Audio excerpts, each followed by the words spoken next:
Anticipate all questions. If you have a test tomorrow, who knows all the answers?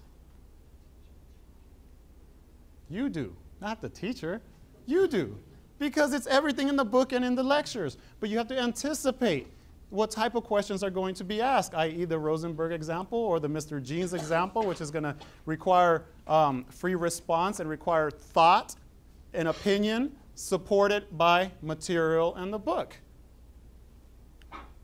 And finally, use what you learn. Make it pertinent. So yes, I learned this, but what did I know about this subject before?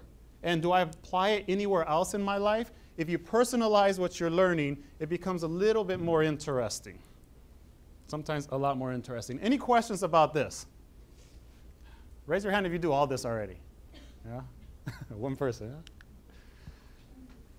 Would you tell me, please, which way I ought to go from here? That depends a good deal on where you want to get to, said the cat. I don't much care where, said Alice. Then it doesn't matter which way to go, said the cat. This is from Alice in Wonderland. This is where some of our students are, oftentimes.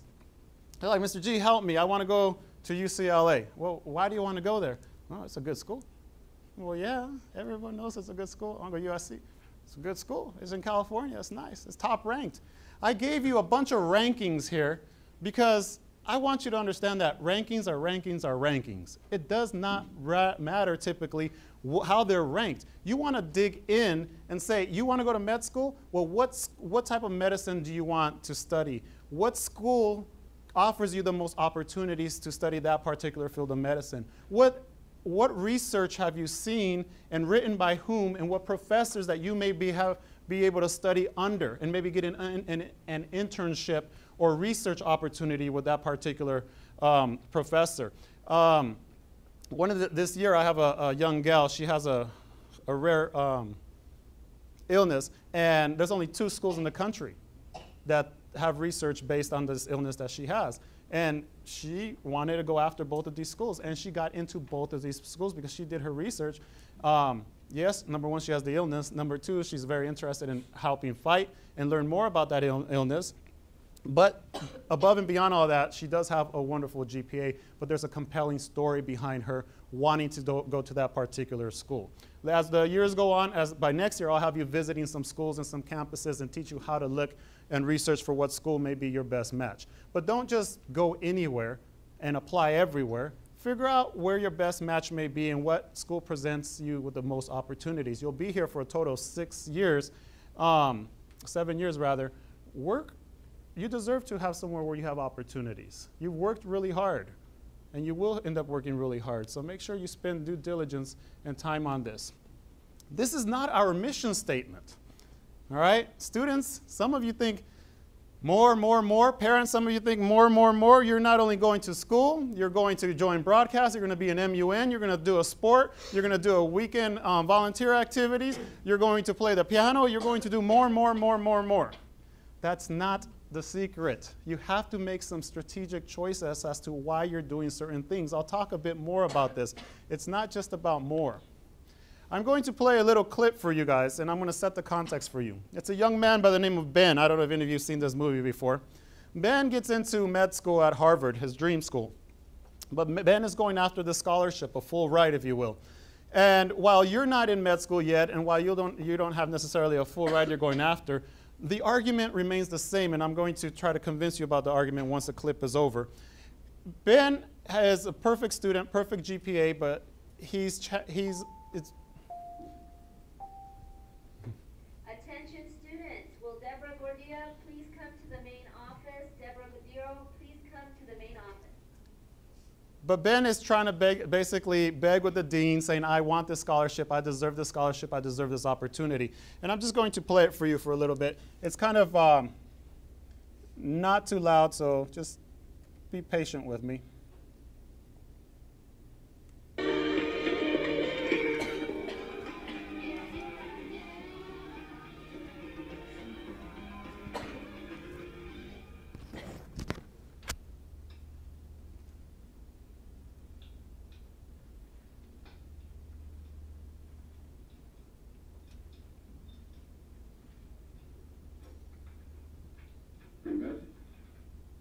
Por quando GPA,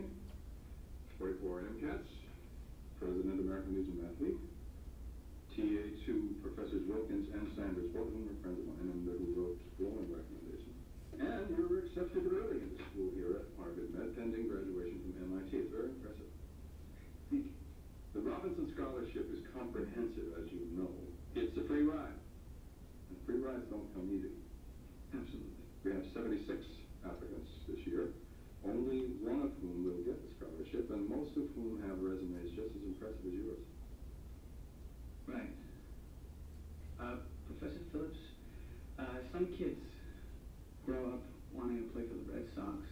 You know, some grow up wanting to be, I don't know, firemen. I grew up, well, really, I just wanted to come here to Harvard Med.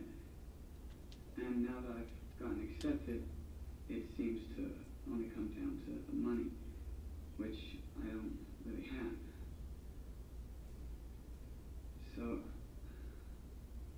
what I'm trying to say is that I really need this scholarship. Did you rehearse that? Yeah, like 14 times in front of the mirror.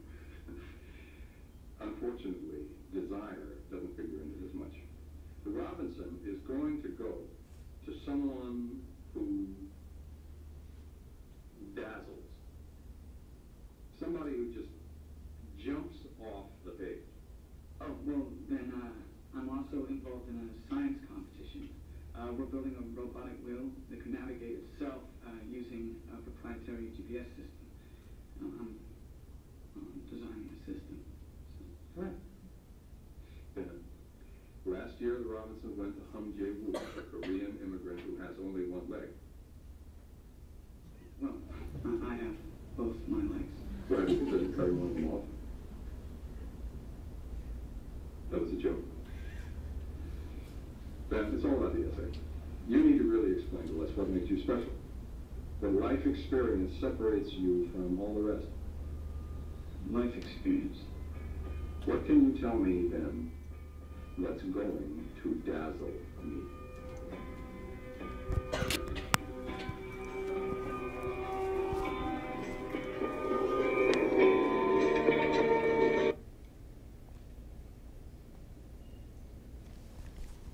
Okay, so yes, you're not going to be up for a scholarship, but you really are not too far from what this young man wants. He wants an opportunity. He wants money for that particular opportunity. He worked very hard. He has a perfect GPA. He even got involved in some organization here or there.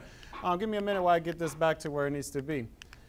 But these are the type of questions you'll be answering. These are actual essay prompts from applications from the UC system as well as some private schools.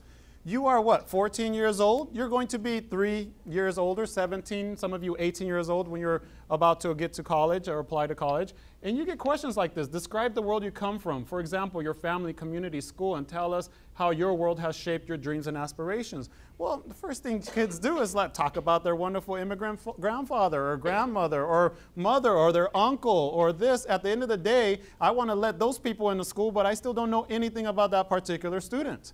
Well, you need to be able to reflect upon what it is that you've done, how you've grown, how you've developed personally as well as academically. First and foremost are grades and your SAT scores. That's a prerequisite. If you're not up there, you don't even get to this point. But these are the type of questions that are being asked. What are your 3 most substantial accomplishments, and why do you wish to view them as such? In addition to this, you have short answers that say, or short questions that ask you, what would be something you want your roommate to know about you on the first day of college? Under 50 words or less. Define X. Okay? They throw things out there like that because they want to know who you are, how you've grown, how you think, and see if it's in line with the mission statement and the values of that particular institution. So it's not just UCLA, it's not just Berkeley, it's not just Yale or Harvard or SC. It's what the value system of these institutions are and how they line up with what it is that you want to study and what you want to do.